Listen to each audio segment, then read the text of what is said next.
Kita beri tepuk tangan buat mereka. Sebentar Romo, inilah bedanya kalau Romo tidak punya istri, gak ada yang ngurus, tidak jelas. Makanya berumah tangga. Gak ada yang gemuk ini mau. Sulit ngopen ini. Terima kasih Romo Otong, tepuk tangan untuk Romo Otong. Shalom Bapak Ibu semuanya. Selamat malam. Berkah dalam. Para Romo yang terkasih, terima kasih banyak Romo Jatmiko sudah mengingatkan saya jangan ngelucu. Hanya menarik, Romo Jatmiko mengatakan gereja G besar, G kecil. Saya ingat Lumen Gentium mengatakan apa? Gereja adalah persekutuan bersama yang dikumpulkan karena iman, harapan, dan kasih. Ini 3 keutamaan: iman, harapan, kasih. Saya waktu berpikir keren banget. Kenapa kok perlu dipersekutukan karena iman, harapan, kasih? Karena seringkali kita hidup bukan berdasarkan iman, harapan, kasih, tapi berdasarkan masalah. Dan kedua, berdasarkan keinginan. Kalau berdasarkan masalah, itu yang terjadi dengan panitia pembangunan. Cemas, isoh raya, bangun, sudah dirubuhkan, gak ada yang nyumbang. Abang gak ngisi-ngisi toh ya. Tapi rupanya toh akhirnya karena mereka percaya ada iman, percaya Gusti ora pernah sare. Gusti tidak tidur. Maka akhirnya kemarin dapat 400 juta. Antem mereka, tenang mereka. Hari ini Tuhan mau nambah 600 juta, enggak jadi kata Tuhan. Karena kamu sudah terlalu percaya diri. Lalu kalau orang diatur oleh tadi keinginan, lama-lama jadi apa? Rakus. Maka mari, seperti apa jemaat yang dibangun oleh iman, harapan, dan kasih? Saya ingin perlihatkan dari perjanjian baru tentang cara hidup jemaat perdana. Ingat, Katolik itu bagus sekali dikatakan adalah apa? Sifat kekatolikan, Katolik apostolik. Jadi apostolik itu artinya apa? Kita hidup dari tradisi para rasul. Ada tradisi iman yang kita teruskan. Tradisi iman yang kita teruskan, kita harus lihat dulu dalam kisah para rasul. Seperti apa? Saya baca Bapak Ibu. Saya dengar orang Tulung Agung kemarin saya ingatkan, Romo, sebetulnya nggak perlu ditampilkan ayatnya. Orang Tulung Agung itu sudah hafal. Jadi maaf, bukan berarti saya menyindir menuliskan ini. Ini untuk umat di luar Tulung Agung yang jarang baca kitab suci. Setuju? Allah Tulung Agung Tuhan tahu ngapusi kabeh. Orang-orang yang menerima perkataannya memberi diri dibaptis. Dan pada hari itu juga jumlah mereka bertambah kira-kira 3.000 jiwa. Mereka bertekun dalam pengajaran para rasul dan dalam persekutuan. Mereka selalu berkumpul untuk memecahkan roti dan berdoa. Maka ketakutanlah mereka semua, sedang rasul-rasul itu mengadakan banyak mujizat dan tanda. Dan semua orang yang telah menjadi percaya tetap bersatu. Segala kepunyaan mereka adalah kepunyaan bersama. Dan selalu ada dari mereka yang menjual harta miliknya, lalu membagi-bagikannya kepada semua orang sesuai dengan keperluannya masing-masing. Dengan bertekun dan dengan sehati, mereka berkumpul tiap-tiap hari dalam bait Allah. Mereka memecahkan roti di rumah masing-masing secara bergilir. makan bersama-sama dengan gembira dan dengan tulus hati sambil memuji Allah. Mereka disukai semua orang dan tiap-tiap hari Tuhan menambah jumlah mereka dengan orang yang diselamatkan. Saudari-saudara terkasih, ada hal yang menarik, konsisten. Apa itu fondamen? Dasar dari hidup persekutuan. Pertama, bertekun. Tekun. Tekun itu artinya apa? Setia. Kalau kita berdoa, seringkali kita berdoa inginnya jos. Kemarin ada ibu-ibu tanya, Romo ada nggak doa seperti apa yang jos? Minta langsung dikasih. Kata saya aja minta dan dikasih-kasih. Jadi kita itu selalu lihat di dalam doa sulit tekun. Beberapa orang, saya sudah capek berdoa, Romo capek, bosen. Kok nggak dikabul-kabulkan? Mari kita jujur ya, kita jujur. Kalau kita berdoa, tolong jujur ya. Walaupun ini di hotel, saya sudah berdoa semoga malaikat maut datang ke tempat ini. Supaya yang tidak jujur diambil oleh Tuhan saat ini juga. Dimasukkan ke api penyucian dan tidak berhenti-berhenti nemono. Tapi kan orang Tulung Agung tenang di api penyucian, sudah biasa di tempat panas coy. Saya tanya, kalau kita berdoa umumnya, kalau saya berdoa itu Tuhan mendengarkan saya atau saya mendengarkan Tuhan? Lebih keras? Sepokoi. Dalam doa seringkali Tuhan suruh mendengarkan siapa? Saya. Memang dalam doa Anda ada bersyukurnya? Ada, titik. Baik. Tuhan, terima kasih. Tolong ya, ini masih banyak PR-nya. Doa seringkali saya minta Tuhan mendengarkan. Dan kita tidak pernah punya waktu mendengarkan Tuhan. Iya atau tidak? Iya, karena kalau Tuhan mau ngomong, Anda sudah amin, rampung. Itu.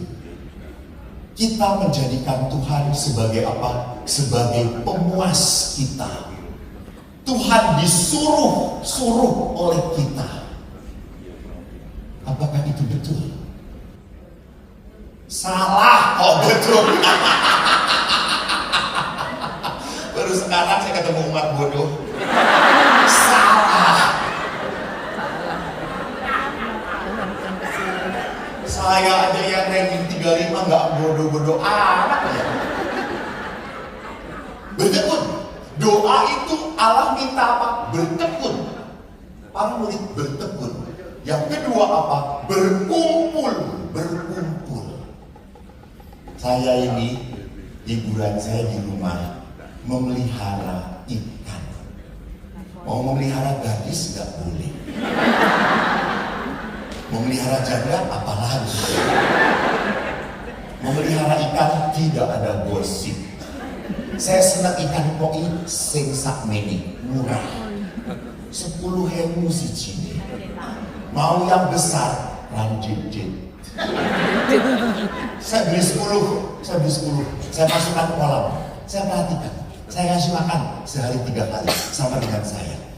Saya berdoa supaya cepat jadi seperti Romo Otong misalnya.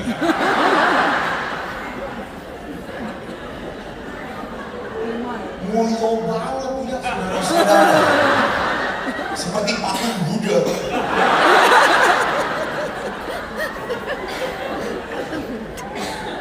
Kelihatan sekali umat Pare sangat memelihara dengan baik babi. Makanya kalau tidur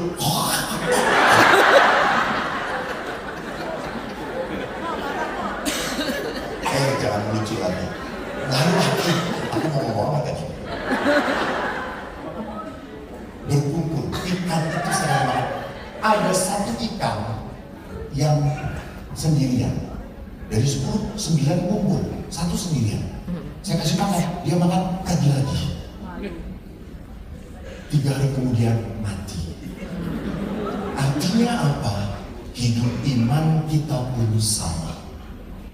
Kalau Anda tidak punya komunitas, tidak pernah berkumpul ekaristi, mati hidup iman Anda. Sudah ekaristi seminggu sekali, di gereja turun. Dosa atau tidak tidur di gereja? Lu salah, gua sunat. Dosa atau tidak? Lihat ibu-ibu, tidak, gak sengaja kok. Gak sengaja, emang terlalu nyaman. Apalagi di Tulung Agung ini gerejanya ber-AC, betul. Neng omah rawono AC.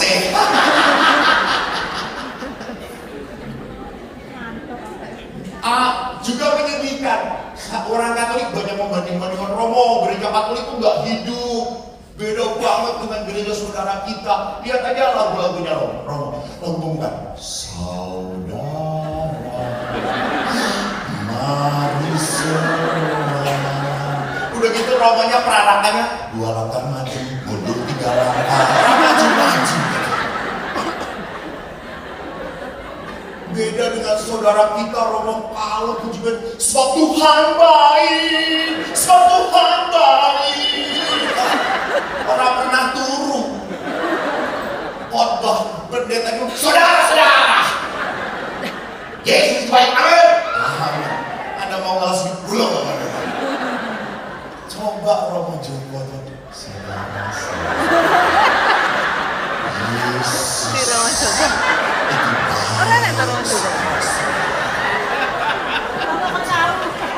Romo kok tahu. Kan itu laporan sama saya. Bapak Ibu lihat, seringkali di ekaristi pun banyak umat itu apa? Mau disenangkan. Kurnya harus baik, khotbahnya harus baik. Hello.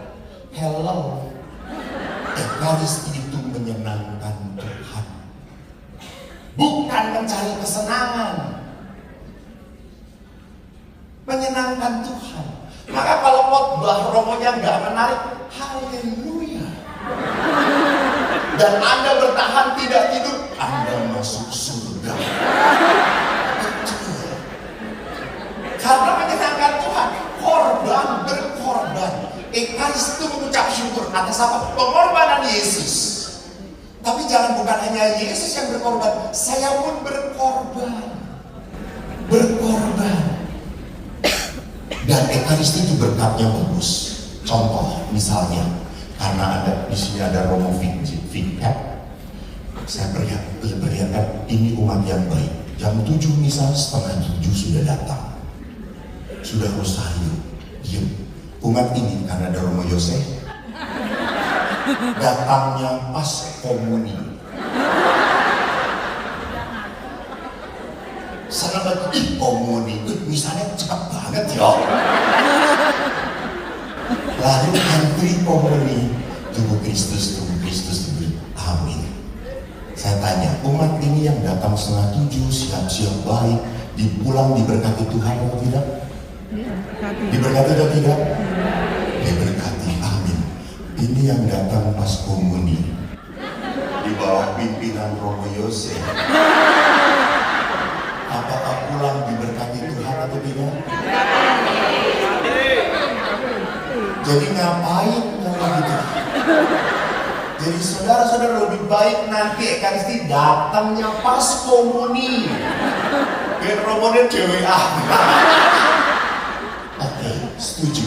Anda pulang diberkati. Ya, saya katakan amin. Tapi mau bablas. Nggak ada gunanya. Di sini berkat itu berhenti dalam batin Anda. Jangan harap berkat Tuhan, namanya berkat Tuhan tuh Romo, betul. Tapi hati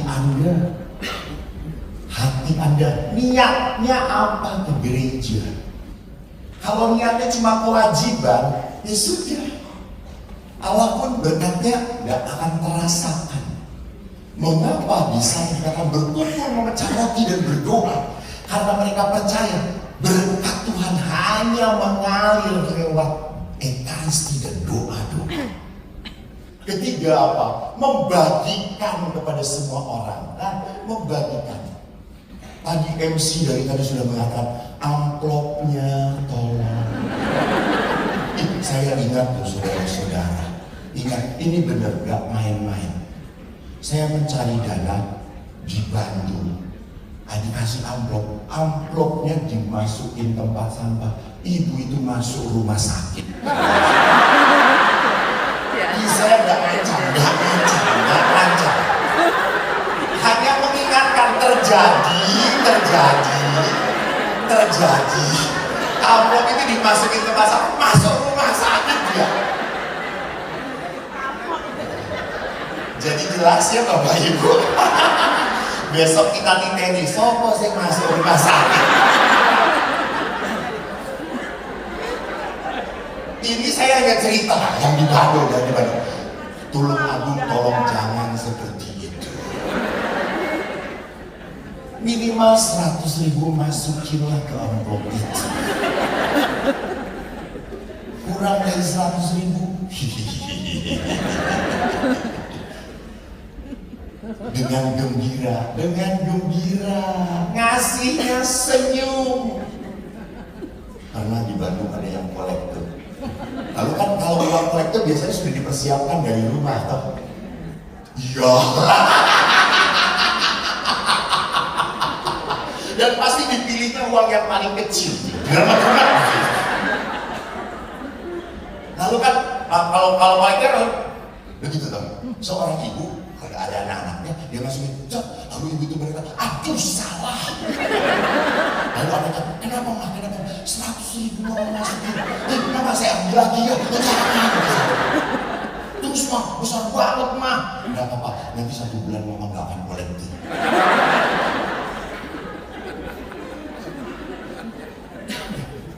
Berilah dengan sukacita. Nanti saya akan perlihatkan di slide berikutnya.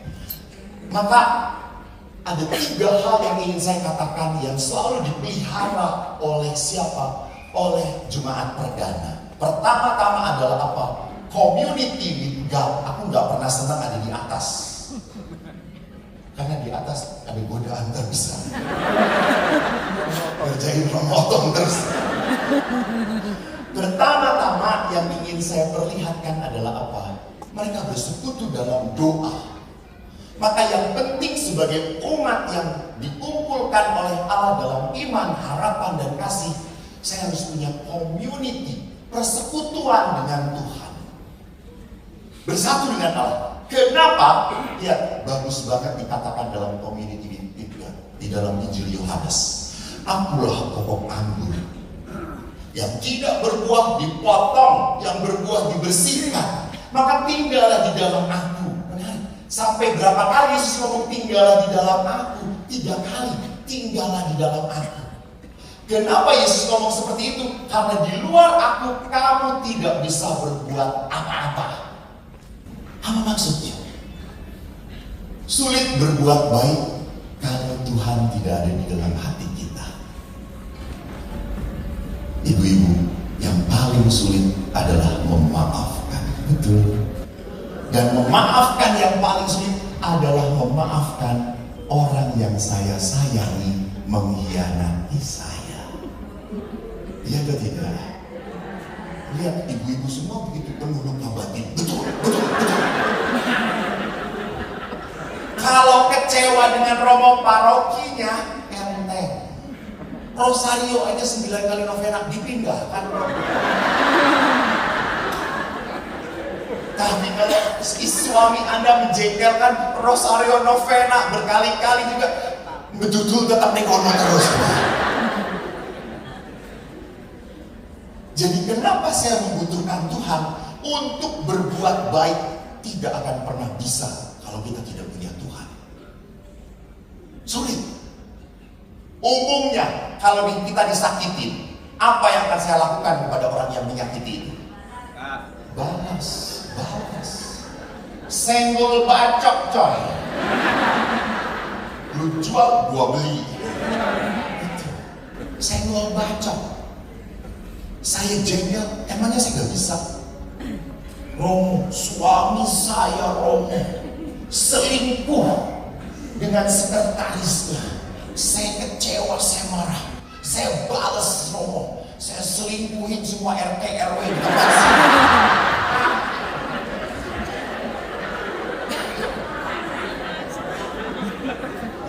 Loh, umumnya kalau orang membalas pasti akan lebih menyakitkan, betul atau tidak? Karena ada suami yang lucu. Kalau tidur katanya, kan aku belum pernah sekamar dengan suami itu. Kata istrinya, Romo, kadang-kadang suami saya tuh mimpi pernah istrinya tuh dipukul pada saat mimpi. Karena dia pikir ini adalah rampok, dia pukul istrinya. Aduh mah, aku mimpi mah pagi-paginya suaminya dihajar. Enak aja lu mimpi gitu. Dan pasti hajaran itu lebih keras daripada tadi mukul suaminya. Jadi perhatikan, sulit mengampuni tanpa Tuhan. Tidak bisa. Betapa sakit hatinya ibu, bapak, Anda punya anak, dididik besar-besar. Setelah besar, lupa pada orang tuanya. Seorang bapak sedih banget, Romo, anak saya kelas 3 SMP. Di mall, saya kan perempuan. Apa itu bahasa Jawa itu? Dirangkul jalan. Lalu anak SMP saya perempuan, Papa, jangan ngerangkul-rangkul, malu kayak film India saja. Lalu papanya itu sedih banget sudah. 1 bulan kemudian papahnya ke mall itu mau cari alat listrik. Lihat anaknya jalan dengan pacarnya sedang pegangan tangan. So, bapaknya langsung, Tuhan, saya yang membiayai, dia yang enaknya. Banyak hal yang sulit kita terima kalau kita tidak punya Tuhan. Berapa banyak saudara berkelahi gara-gara apa? Warisan. Menyedihkan. Saya bertemu dengan seorang bapak kaya, aku tahu, kenal banget bapak itu di kota itu kaya. Maaf, bukan Katolik. Anaknya Katolik. Lalu anaknya berkata, Romo, tolong doakan papa. Emang kenapa? Sakit papa. Saya belum pernah bertemu. Pada saat saya mau ketemu, saya lihat wajahnya pun menakutkan. Karena kalau orang luka itu kelihatan dari wajahnya. Saya nggak mau berdoa, langsung mundur. Saya ngomong kepada anaknya, nah, kenapa papa sepahit itu? Ngomong, papa ini sangat sayang dengan mama. Papa ngurus mama setelah suaminya meninggal, diurus oleh papa. Sayang banget papa ini sama mamanya. Lah setelah mama meninggal, mama ini ngasih warisan pasti sebelum meninggal itu kepada adiknya papa. Papa sangat kecewa, marah, jengkel sekali. Saya sudah baik ke mama, kok mama nggak ngasih apapun untuk saya. Saya kaget, gila, kamu nggak dikasih warisan saja sudah kaya kok. Tetapi karena apa? Karena sakit hati, karena luka. Begitu sakit hatinya dia dengan mamanya, sampai semua berkat Tuhan dia tidak rasakan. Menyedihkan sekali. Nanti saya perlihatkan lewat luka batin. Orang tidak akan mudah mengampuni kalau tidak ada Tuhan di dalam hati kita. Maka Yesus kenapa mau tinggal di dalam diri kita? Karena Yesus itu mau apa? Mau bertindak, mau membentuk hati kita. Supaya apa? Kalau kita sudah dibentuk, kita bisa dipakai oleh Tuhan. Dipakai oleh Tuhan. Saya itu ingat, saya nggak ngerti. Saya itu bukan maunya saya menjadi terkenal. Nah, tiba-tiba saya terkenal. Padahal Anda tahu waktu kecil saya itu 4 bersaudara. Saya anak nomor 1. Makanya namanya Eko. Adik nomor 2 saya Dwi. Adik nomor 3 saya? Adik nomor 4 saya? Bukan. Lucy, bukan Cato. Kami yang bersaudara, Anda yang sok tahu. Dan saya ini di dalam keluarga anak yang paling bodoh, yang selalu dikatakan oleh ayah, wah ini bodoh. Ayah sampai kayak gitu. Dan saking kenapa saya bodoh? Karena saya lebih senang main daripada belajar. Adik saya tiga-tiganya senang belajar. Main saya adalah main apa? Layang-layangan. Saya sering ngejar layangan. Dan dulu waktu kecil keluar umbel hijau di sini. Dan kalau sudah keluar umbel, teman-teman saya, kok itu jijik umbelnya. Saya masukin lagi. Susah mau produksi umbel itu. Apalagi sudah kayak cendol, kan saya ada. Lalu saking banyaknya saya susus ke sini. Jadi hijaunya ke sini semua saudara. Karena matahari kering saudara-saudara. Lalu ditiup angin putus satu-satu. Maka perempuan itu sudah jijik dengan saya. Tidak mau waktu SD kan, Anda ingat mungkin beberapa usia dengan saya. Duduk kita kan campur toh, lagi perempuan. Waktu SD, kita nggak ada perempuan yang mau duduk dengan saya. Sama bu, ayo dengerin, nggak mau bau, jijik. Itu dulu saudara-saudara. Sekarang semua ibu-ibu foto dengan saya. Maaf ya Romo Jatmiko ya. Romo boleh ganteng tapi saya terkenal. Apa artinya? Tuhan itu setelah lihat saya Tuhan, aku ini bukan siapa-siapa. Kok bisa? Aku tuh bodoh. Tetapi semua orang kalau saya ngomong Romo, kalau Romo mau bahas tuh ngerti banget kita. Betul atau tidak? Kalau Anda sampai nggak ngerti, Anda lebih bodoh dari saya. Jadi perhatikan, Allah itu mau bertindak dalam diri saya dan ingat, kalau saya akhirnya sadar, semua karena berkat Tuhan, karena berkat Tuhan. Ya sudah, saya ikutin. Beberapa yang mengatakan Romo itu kalau 1 bulan depan mau mengisi, kapan istirahatnya? Pak, saya nggak pernah merindukan istirahat, Pak. Kenapa Romo? Karena nanti juga istirahat selama-lamanya.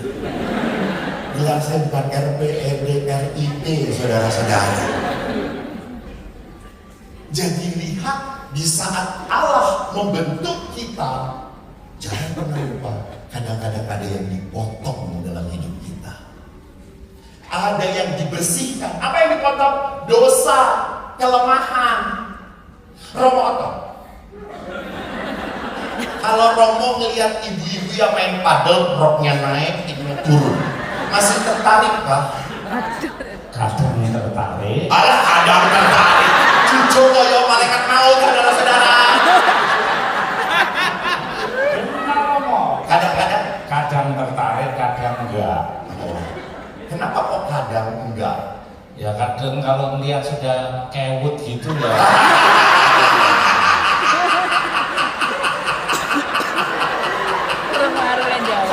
Ya betul.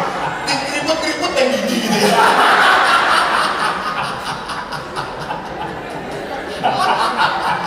Ini kan. Jadi saya harus apa? Berani untuk apa? Untuk memutuskan.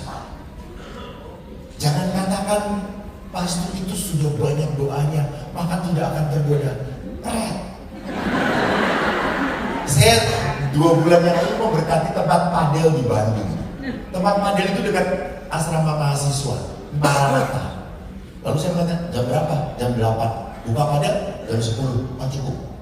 Lalu saya berdoa, pastor mau Pak nyobain, nanti lihat. Wah, saya ingin coba karena saya biasa tenis, lalu udah lama nggak tenis. Nyobain ya pastor? Ya. Tapi jam 10 pada datang mahasiswa. Akhirnya saya berkata, sudah saya pulang. Kenapa pastor ada acara lagi? Tidak, godaan sudah muncul. Pastor nggak kuat, ya enggak lah. keno matanya nggak fokus. Saya itu cari padel yang syariah. Aman bagi para romo gitu.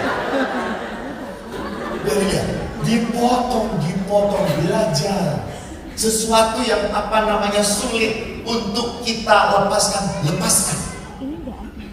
Dulu waktu saya sekolah di Filipina, teman-teman saya cantik-cantik. Kalau ketemu orang Filipina itu dengan romonya, langsung memeluk. Saya kaget. Hi father, how are you? Dan orang Filipina itu kalau meluk, padat, erat, hangat. Orang Mengko yang ini cipit ini. Oh Filipina itu, wow. Saya itu Riko, orang Jawa. Tapi lama-lama ketagihan. Ya iyalah, normal kalau potong. Belum pernah dipeluk kelihatan. Karena mau memeluk ganjel. Gatal kok dikekek-kekek.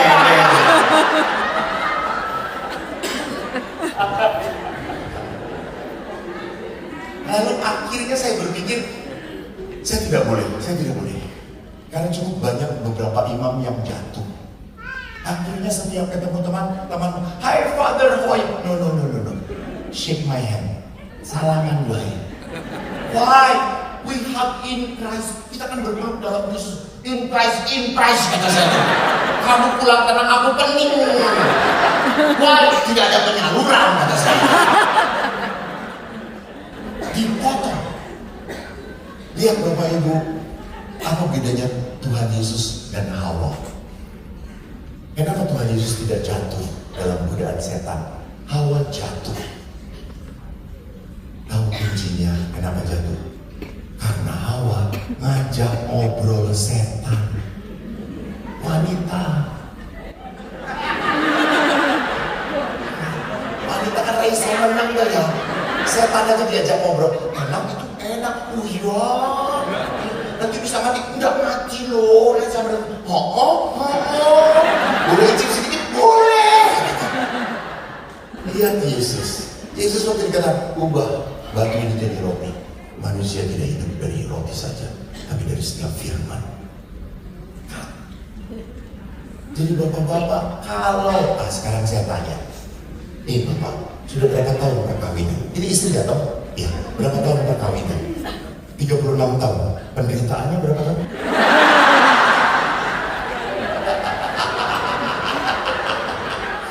Pak, kalau di rumah bapak ada tetangga nggak? Ada tetangga. Kadang-kadang lihat istri tetangga. Jangan ketawa, tenang saja. Di pasturan masih ada kamar kalau dianiaya. Ayalah nggak lihat, cuma ngelirik apa bagus. Bapak cari aman, ngelirik. Kok ngelirik? Istri tetangga ini makin lama makin cantik. Ini godaan apa cobaan? Ini apa? Godaan, betul, bagus. Ya betul, bagus. Godaan. Jangan mengatakan cobaan. Kalau cobaan harus dicoba. Kalau godaan itu dari setan, supaya kita jatuh. Tetapi kalau melihat istri sendiri, dilihat-lihat makin jelek, makin gebelin. Ini godaan atau cobaan? Bapak mengatakan dalam hati, ini kenyataan.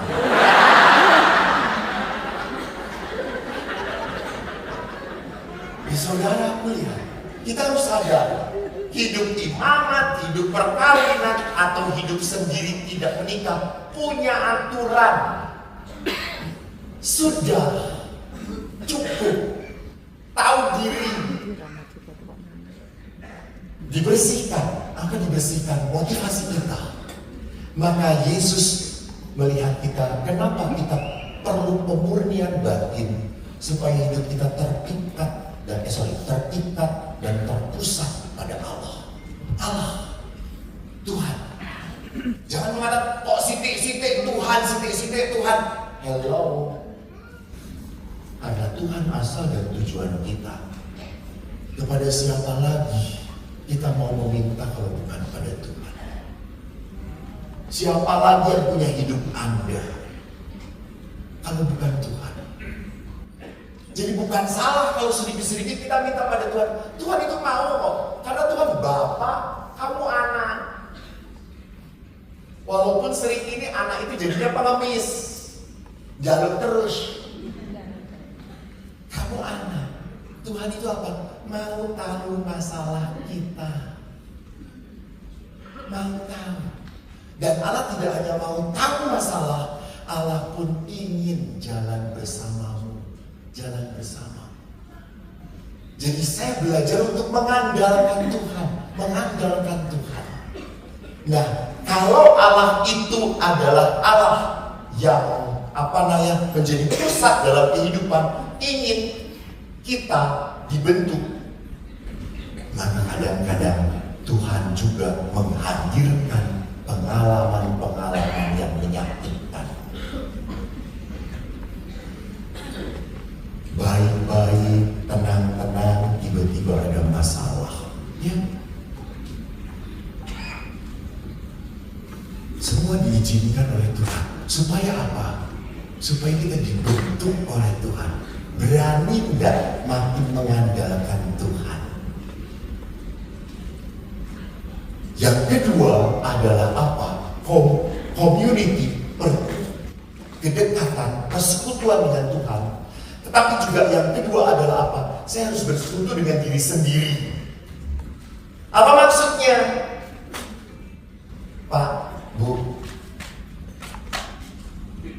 banyak orang Katolik merasa saya bukan orang terberkati Romo. Menyedihkan. Banyak orang Katolik selalu ngomong saya orang teraniaya. Saya itu menderita, Romo, menderita. Saya suka sedih. Jahat sekali Tuhan. Gak pernah loh. Tidak pernah Tuhan menghadirkan manusia untuk menderita. Dan yang menjadikan hidup Anda menderita adalah siapa? Engkau. Coba saya tanya, angkat tangan di sini. Siapa yang hidupnya tidak punya masalah dan penderitaan? Angkat tangan. Saya akan kasih masalah untuk hidup. Orang yang tidak punya masalah dan penderitaan itu orang gila namanya. Setiap orang punya penderitaannya masing-masing. Betul atau tidak? Betul atau tidak? Tapi kenapa? Yang satu bisa sukacita, yang satu hidupnya itu berat banget. Kenapa? Jadi masalahnya bukan penderitaannya. Masalahnya adalah bagaimana dia memikul salibnya. Memikul salibnya. Kalau memikul salib itu dengan sukacita, dia akan selalu bahagia. Ini berkat Tuhan. 1 bulan yang lalu, saya memberikan seminar di Jakarta. Saya tidak pernah mau tinggal di pasturan. Maaf, bukan gaya. Karena kalau di pasturan pasti datang ibu-ibu minta foto. Gak tenang hidup saya gitu. Tadi aja ke WC, baru mau kencing, mau foto ya, kasih doamu kencingnya. Melepunya kata saya. Baru mau foto, ayah sih masuk lagi. Maka saya tinggal lebih tenang di penginapan. Saya nggak mau kenal orang, nggak mau dikenal, diem, tenang. Suatu pagi ada seorang ibu, cantik ibunya, rapih, kan sarapan. Suaminya belum mandi, maaf, suaminya pakai tongkat habis kena serangan, jalannya begini. Tapi saya kagum istrinya cantik, dia tuntun suaminya. Lalu si suaminya lihat, "Ma, ayo bubur enak mah." Lalu istrinya, "Pak, bubur ininya terlalu banyak gula. Papa kan gulanya tinggi." Oh, lagi dia. Terus ada gulai. Bukan gulai kambing. Ibu kok nggak ngitu, kok ibu yang tahu sih? Emang ibu ada di hotel itu? Nggak ada toh. terjadi bulenya sekarang, masa baru melihat bule langsung setruk. Nah, ono. Bule ayam gitu. Lalu dia ngomong, ma, bulenya enak. Banyak asin, banyak garam. Kamu kan darah tinggi. Oh, jangan aja. Lalu terus di salad, salad. Nah ini bagus pak, daun-daunan untuk papa, sehat. Oh, tapi jangan pakai ininya ya, jangan pakai saladnya, daun aja ya, dengan olive oil. Ya, duduk lah. Nggak jauh dari saya tuh memperhatikan tuh. Pas makan, istrinya makan seenaknya, semua dimakan. Namanya istri, nggak mau senasib dengan suami. Lalu suaminya tuh makan saladnya, diem. Lalu habis makan salad dia ngomong, habis mbak. Saya tuh ketawa. Saya mau ketawa kakak, nggak kasihan ya. Cuma habis pak. Lalu si ibunya tuh jatuh hati, kasihan. Dia pergi ke tempat bubur, dia kasih bubur lemu dengan gula. Nih pak, nah ini baru manusia. Apa yang saya mau katakan? Lihat di sini, ibu ini berdamai dengan apa? Suaminya. Suami yang sakit, dia terima, tidak menjadi beban. Dia suka-suka, dia tuntun. Wow, ingat Romo. Gak ada yang nuntun Romo. Mau gade, cewekan. Jadi lihat, community with self itu jangan lupa. Orang-orang itu juga di dalam hidupnya pasti punya pengalaman luka, kecewa, marah. Betul. Di saat Anda berhadapan dengan orang, tidak mungkin Anda tidak punya kecewa. Tidak mungkin.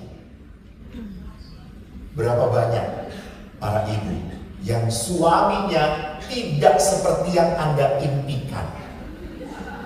Ya kan?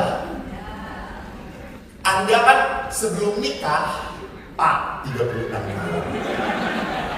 Ini perempuan pertama yang ada di hati Bapak atau yang keberapa? Sebelumnya ada pacar. Ya dulu. Sekarang nggak boleh. Tak sembelih. Dulu. Iya, tapi akhirnya Bapak memilih ibu karena memenuhi kriteria Bapak. Ibu juga demikian. Yaitu bukan pacar pertama, pasti sudah ada yang lain. Lalu akhirnya ibu dibodohi oleh Bapak. Dan ibu tertipu. Ibu memilih Bapak karena sesuai dengan kriteria ibu. Betul atau tidak? Ya. Apakah setelah 36 tahun kriteria itu masih ada atau tidak? Tidak ada.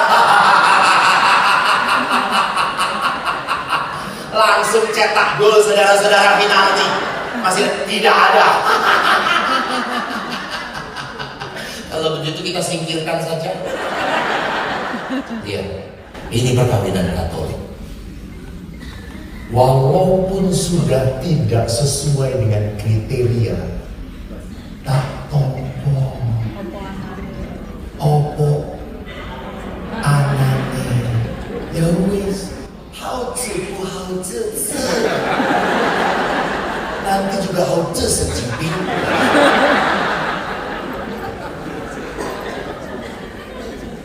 Jadi dalam perkawinan pasti ada luka, ada kecewa, ada marah. Betul? Betul.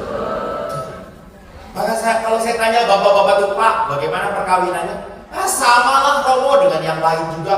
Punya masalah, punya kesedihan, punya kecewa. Samalah, namanya perkawinan, up and down and shake. Lalu saya tanya istri, Bu, bagaimana perkawinannya? Langsung lintani penderitaan.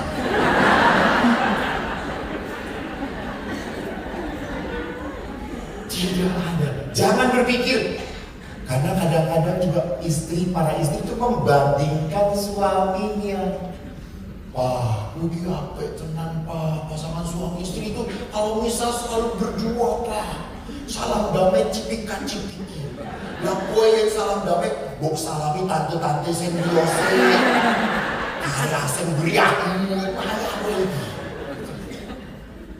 Kita selalu berpikir, itu tadi Bapak yang berpikir mengatakan, rumput tetangga selalu, padahal ada tainya di sana juga. Iya kok. Iya benar. Tainya nggak pernah kita lihat gitu ya.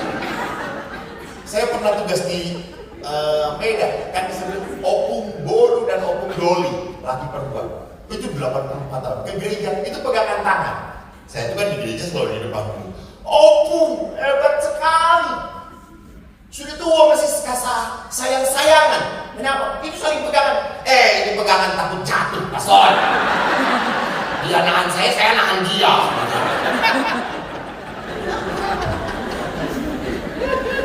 Jadi jangan pernah berkata keluarga kita adalah keluarga yang paling tersakiti. Dan setiap keluarga punya lukanya, punya kecewanya. Nah, luka itu membuat kita kecewa, marah, benci. Kok hilang sih yang jadi? Terluka saudara-saudara.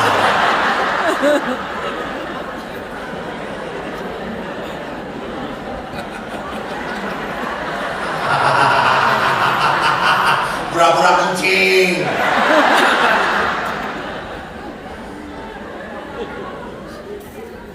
Luka itu, Sigmund Freud pernah berkata, kesadaran kita itu hanya sedikit doang. Kata-kata sepertiga, 2/3-nya di bawah sadar. Dan di bawah sadar kita itu ada rasa marah, rasa sakit, rasa kecewa, rasa jengkel. Iya.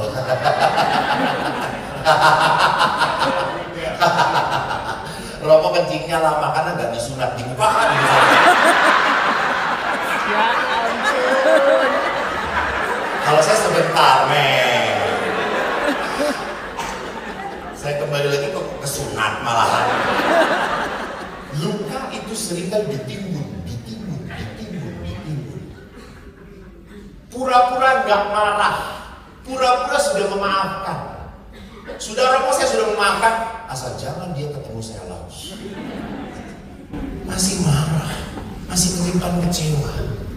Saya menyimpan itu, hati-hati, lama-lama meledak. Banyak anak muda yang hidupnya penuh luka. Ibu tahu, Bapak Ibu, tendensi anak remaja Jakarta banyak yang ingin bunuh diri. Karena kecewa, marah.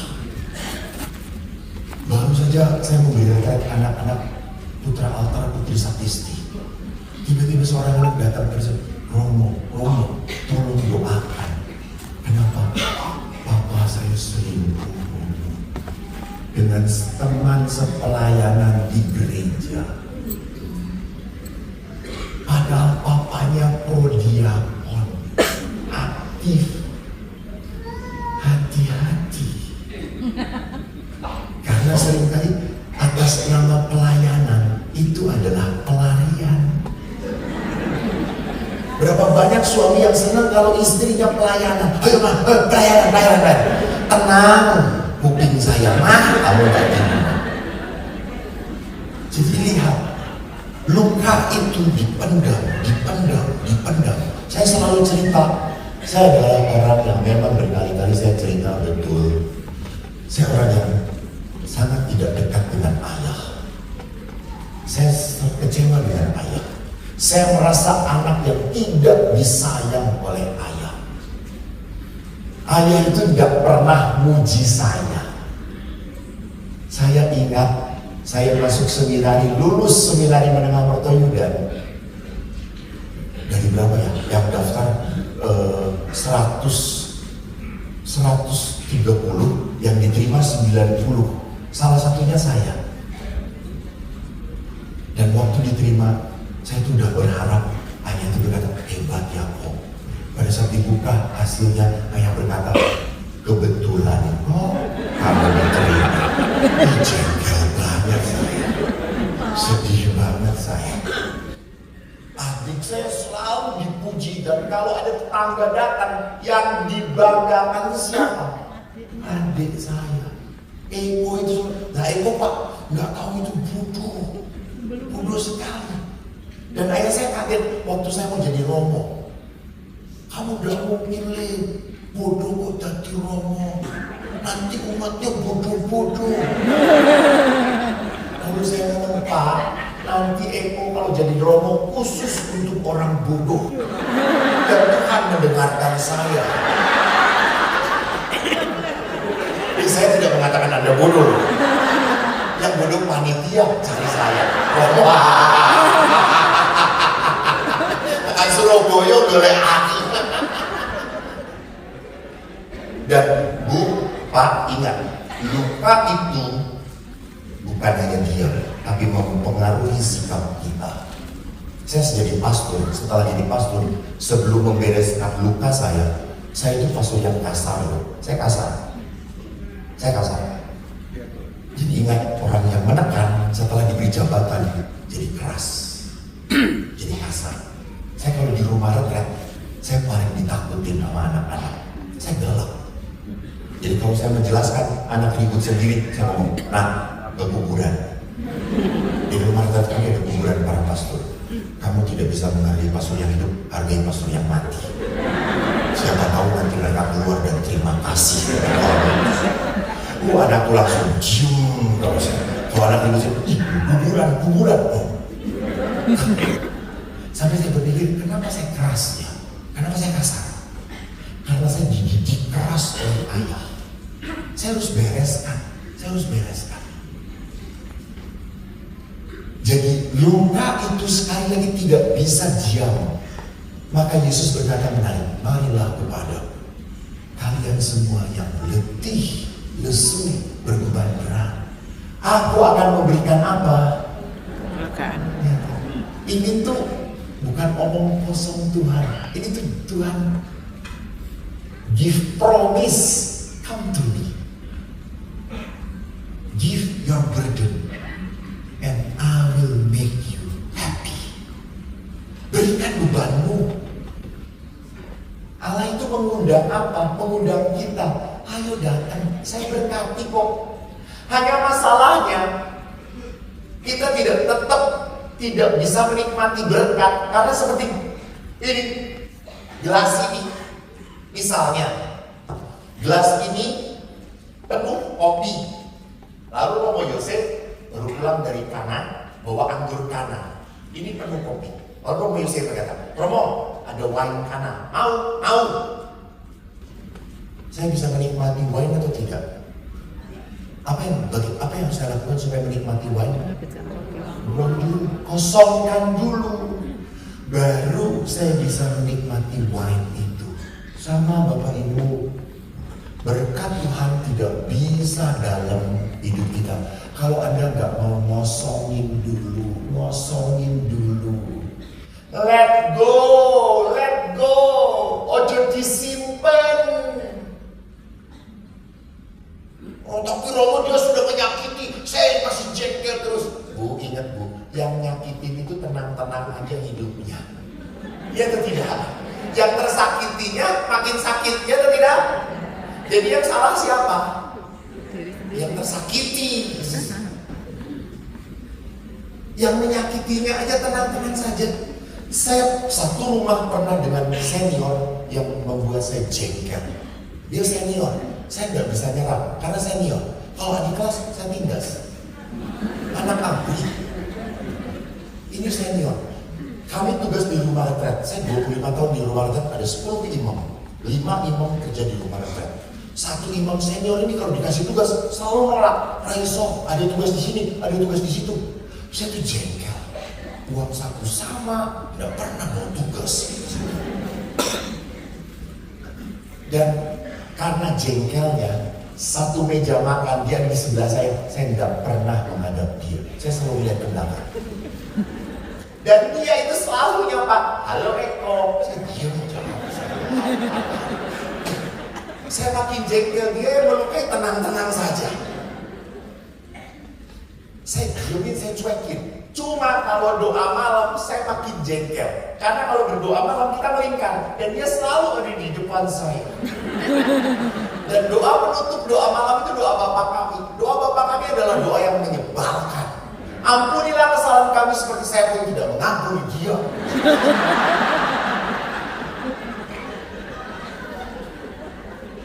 Sampai saya pernah, dia selalu ngomong, saya ada tugas.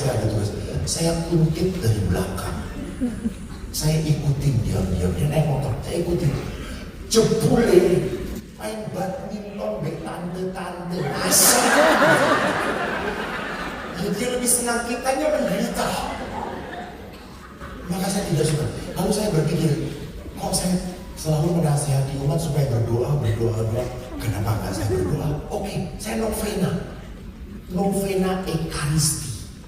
Kebetulan jatuh 1 minggu itu saya Ekaristi, saya ambil jatah teman saya Ekaristi, saya novena. Doanya satu, Tuhan, ubah dia. Kalau perlu pindahin dia. Di setiap Ekaristi saya ubah Tuhan, pindahin. Kalau nggak ke gereja manapun, ke belakang kapel ini. Kuburan saudara. Hari ke-9 saudara-saudara, doa orang beriman didengarkan Tuhan. Dia tidak berubah. Tapi hari ke-9 Koseto ya. Hari ke-9 there's something happen. Dia seperti biasa datang, hello Eko. Tiba-tiba Eko bilang, hai. Kok aku jawab? Biasa yang berubah. Romo gimana kabarnya? Baik kok, thank you. Loh aku jadi api aja. Lalu pada saat duduk, saya mau gimana kemarin bagi-bagi. Rame banget. Kamu sekali-kali ini. Oke. Bagus, Romo keren. Terus saya buat kopi. Saya tahu dia senang kopi hitam. Sampai saya tuh tiba-tiba sama buat kopi. Romo belum buat kopi? Belum. Tak buatin Romo. Thank you kok. Ya Allah.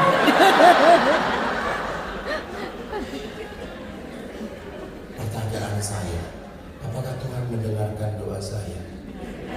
Mendengarkan. Bapak kan dengerin cerita saya. Allah sih udah capek-capek, serius. Doa permohonan saya apa tadi? Ubah atau pindah. Jadi Tuhan mendengarkan doa saya atau tidak? Jangan salah lagi. Apakah Tuhan mendengarkan doa saya atau tidak? Mana mendengarkannya?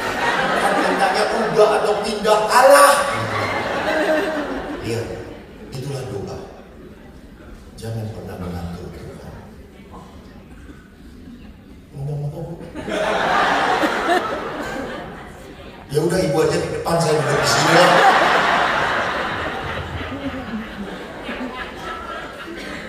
Doa itu mengubah hati kita.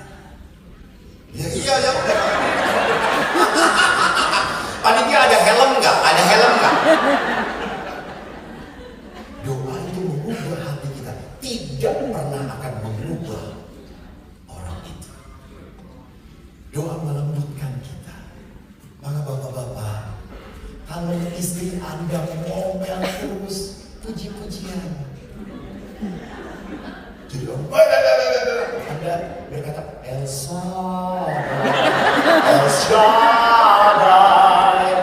dia ngomong lagi, tak usah ku takut, Allah menjagaku. Tak usah ku bimbang. Saya yakin istri Anda berhenti dan melemparkan. Let go, and let God do the rest. Lepaskan. Jangan nyimpen kekecewaan, jangan nyimpen marah. Sampai kapanpun hidup Anda akan berat. Betul atau tidak? Betul. Maka kadang-kadang saya sedih lihat romo-romo sudah nggak kawin, hidupnya penuh penderitaan. Lihat romo otong sukacita, saudara-saudara. Selalu ada senyum. Bahagia, yang tidak bahagia temannya dia. Jadi perhatikan, belajar untuk let go, wes. Ojo dipikirkan. Memang orangnya seperti Bapak-bapak, Anda berdoa tekan jengking-jengking. Istri Anda bisa berubah atau tidak? Tidak. Bisa, kalau sudah dipeti mati. Sulit sekali. Iya. Terimalah. Jadi kalau bapak-bapak itu laki-laki, ibu-ibu, laki-laki juga memang seperti itu. Ibu-ibu kan sering jengkel toh, kalau ngajak ngomong bapaknya, bapak kan selalu pelongo-pelongo toh. Pak dikirim, mana itu ya? Apa? Betul ibu-ibu? Ingat, suami Anda bodoh karena nikah dengan Anda. Dia dulunya pinter, tapi dibodoh-bodoh jadi bodoh. Ya itu kakek diomelin. Dulu kasih tahu.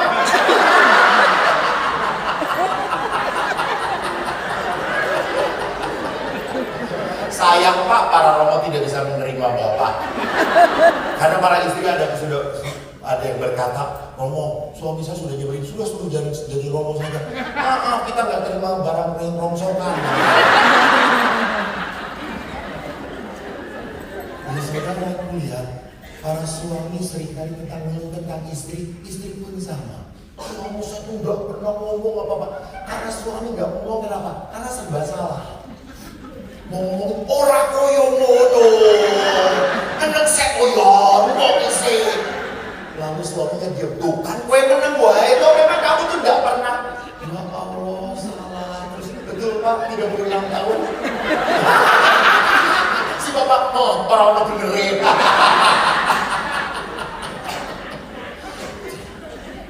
Kalau perempuan nggak bisa, punya masalah pasti akan apa?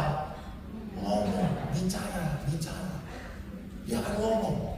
Jadi bapak-bapak kalau mendengarin istri sedang mengeluh, jangan kasih solusi, pasti salah. Wanita itu adalah makhluk kedua paling benar setelah Tuhan. Jangan dikasih solusi boleh salah. Jangankan bapak konsultasi ngomongin, nggak pernah itu sudah saya lakukan, bu, ketua itu kali kata saya. Jadi kalau perempuan itu ngomong cukup ditanggapi. Perempuan itu ingin apa? Dihargai perasaannya. Jadi bapak itu hanya cukup begini aja Pak. Haho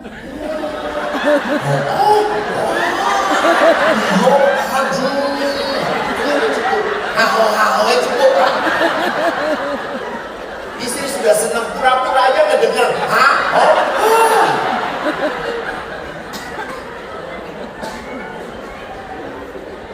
Karena perempuan memang akan berbicara. Maka istilah saya selalu gampang. Di mana 2 atau 3 orang perempuan berkumpul, Yesus pergi dari sini. Karena nggak ada yang dengerin.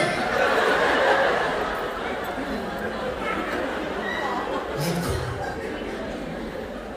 Jadi kunci supaya hidup sukacita itu apa? Jangan nyimpen. Lepaskan.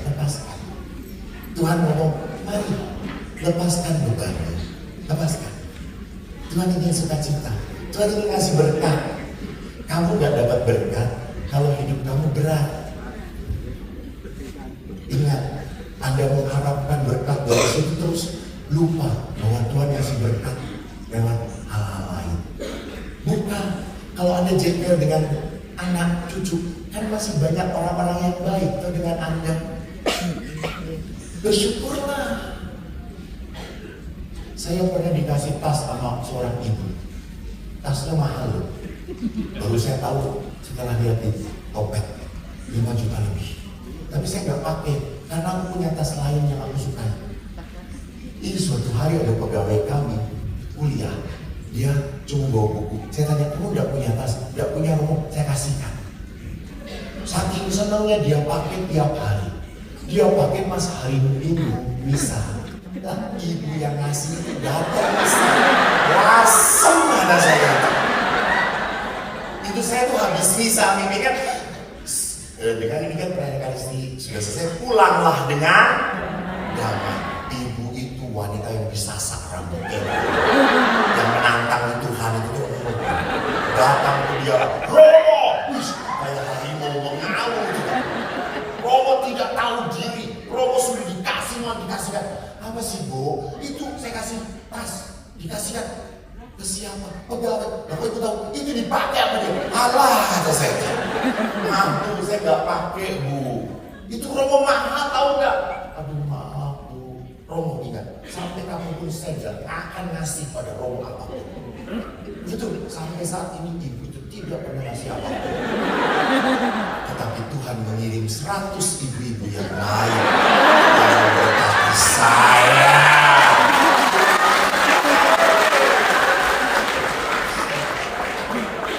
Maaf, Tuhan tidak bodoh memberkati kita. Tuhan tidak bodoh. Anda bodoh aja, kenapa? Ini tadi, ini yakin, gue lepaskan kok. Bahagia kok. Dan yang terakhir adalah apa? Community with suffer. Dengan orang menderita. Aduh, mereka begitu baik membagi-bagikan. Apa yang tidak mereka butuhkan kembali? Untuk apa sih? Lepaskan. Maka lihat, saya harus belajar untuk menjadi bagian berkat Tuhan. Anda pasti toh selalu ingin diberkati Tuhan, betul atau tidak? Tapi jangan lupa, Allah pun ingin memberkati melalui Anda. Melalui Anda. Bukan hanya Anda mau diberkati, Tuhan mau memberkati lewat Anda. Lihat dalam bacaan Injil. Aku tadi sudah diacung-acungin oleh panitia 5 menit tadi. Sebentar ya Romo Otong ya. Masih tenang di situ.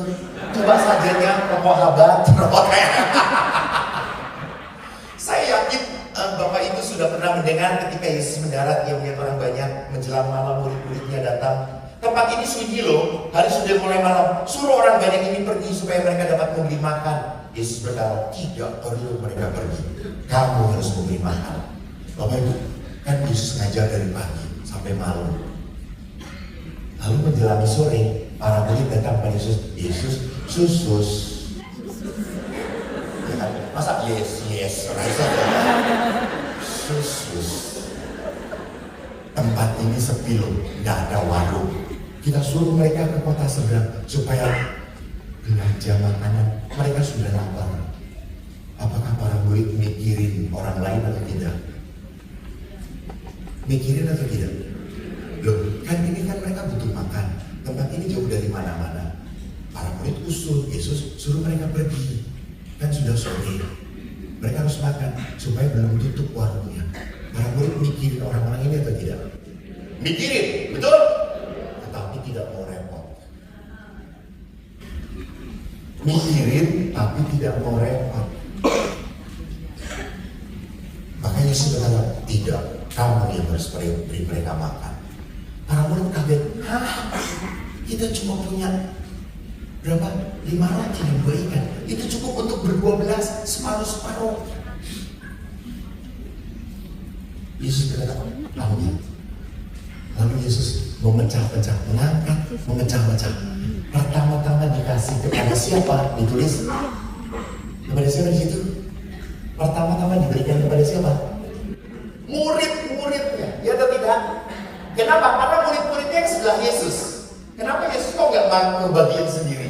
Kok kenapa harus lewat murid? Misalnya begini, ini Yudas Iskariot. Misalnya saja, misalnya. Karena tadi kamu salah jawab. Lalu Yesus pecahkan roti, dibagiin ke Yudas. Pasti Yudas ini akan disimpan, ya atau tidak? Dia akan ngomong, ini untuk saya. Karena nanti takut gak kebagian. Pasti Yesus potong, bagiin. Lalu Yudas dengan berat bagiin. Lama-lama kok udah habis-habis. Lihat, lewat murid-murid terjadi mujizat. Mujizat terjadi kalau kita berani menyalurkan berkat. Maka bacaan hari ini bagus. Hendaklah engkau menjadi orang yang berbelas kasih. Berbelas kasih itu artinya apa? Melihat bahwa gereja Maria tak bernoda sedang mencari dana. Lihatlah wajah Romo Joko. Walaupun tersenyum tetapi penuh dengan kepahitan. Ya, sampai nggak ada waktu untuk cukur jenggot.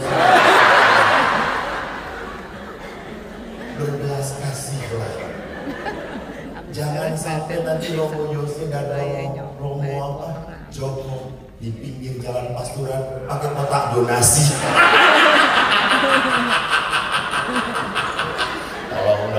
Tolong dong. Ngisi di umat Tulungagung toh ya. Maka Yesus dikatakan cinta itu gelisah.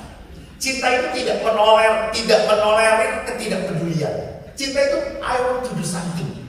Orang mong sak mene yo rapopo. Ingat, Yesus memuji persembahan janda. Ya Tuhan, ini Tuhan memanggil. Jangan diangkat Bu, hati-hati. Malam ini juga. Jadi orang berbelas kasih itu orang yang gak tegaan. Aku pernah, satu cerita lagi yang potong ya. Aku pernah waktu ke Medan berangkat naik mobil sampai Medan naik pesawat, dan ada yang menjemput. Lalu dari Kuala Namu ke Medan, saya pakai taksi. Saya tanya, berapa? 170 Pak. Kalau lewat tol tambah 12.000 Pak. Oke, 180. Oke, 190. Oke. Lalu yang menyetir itu seorang bapak 72 tahun. Aku ingat banget, 72 tahun. Udah tua sekali.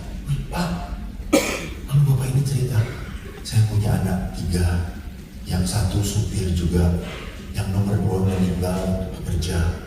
Dia bekerja di tempat pabrik las, dia buka tabung oksigen, pecah tabungnya, dan nggak jadi. Lalu saya tanya, Pak, Bapak menuntut nggak? Sudah Pak, kalau sudah jalannya seperti itu ya sudah. Edan, kata saya. Lalu saya anak ketiga saya perempuan, nikah, suaminya pergi meninggalkan, dia dengan anak 1. Saya ambil. Istri saya meninggal waktu setelah anak saya nomor 2 meninggal. Istri saya sangat sayang. 2 bulan kemudian istri saya meninggal, saking sedihnya. Jadi sekarang tinggal dengan anak saya nomor 3 dan cucu saya. Ya saya makan pas-pasan lah. Pak, paling murah berapa di sini kalau makan? Ya kalau cuma dengan pecel lele cuma 117.000 Pak. Kalau dengan ayam 25.000. Bapak senang mana? Lele. Saya juga senang lele Pak. Saya senang lele karena lebih murah. Itu bukan senang namanya Pak. Saya begitu tertarik. Bapak ini selalu pulang bahagia. Saya selalu diberkati kok Pak. Hanya berapapun syukur kepada Allah. Nah, Eko ini gak punya tanggungan. Kebetulan dapat berkat Tuhan. Saya kok tarik dompet ada 300.000, 3 lembar 100-an. Lalu sampai saya kasih, Bapak itu langsung menangis. Dia cium saya. Terima kasih Pak, terima kasih. Oke. Saya doakan ya Pak. Iya sudah, terima kasih. Bapak ini berkat. Aduh terima kasih Pak. Iya sudah. Ini untuk saya. Iya Pak, iya. Terima kasih sekali. Iya.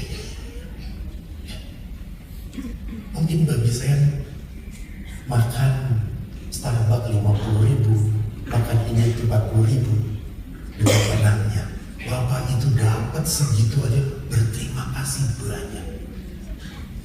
Siapa katakan menjadi berkat itu berat? Jangan.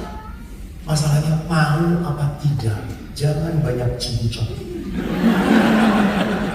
Nyumbang ya koyo ngono. Jangan banyak cincong. Maka Bapak Ibu, saya ingin perlihatkan terakhir. Nah ini sahabatku. Ini namanya Enal. Oh, cerita Anak. di YouTube pernah baca. Apa mental dia? Down syndrome. Dia orang Manado. Setiap kalau ketemu saya langsung memeluk. Apa kabar? Ngomongnya nggak jelas. Baik. Iya. Sehat. Saya bisa mengerti karena dulu Down syndrome. Bapak jangan ketawa, itu melecehkan saya. Dan Enang ini setiap 2 hari sekali selalu WA saya. Baru tadi sore WA saya. Dan kalau WA saya, cici, kakak. Lalu saya jawab, kakak, elek-elek, dia jawab lagi, kami 2 orang yang sangat diurapi oleh Roh Kudus.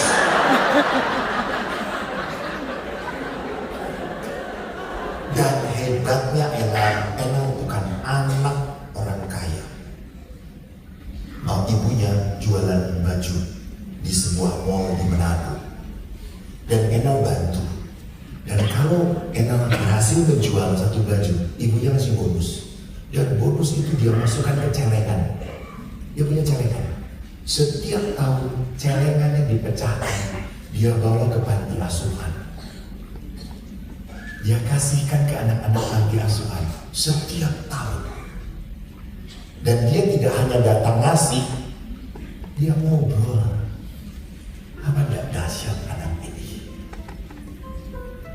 Tahun 2025 saya ulang tahun. Lalu Enang ngomong, oh Daud, thank you Enang. Oh baik Enang. Oh ulangnya? Iya ulang tahun. Ngomong, minta ulang kening. Apa? Ulang kening? Apa?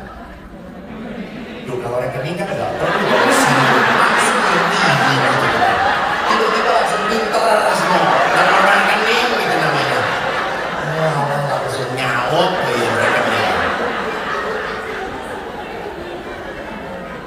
Ya jelas ning tuh pasti rekening kan.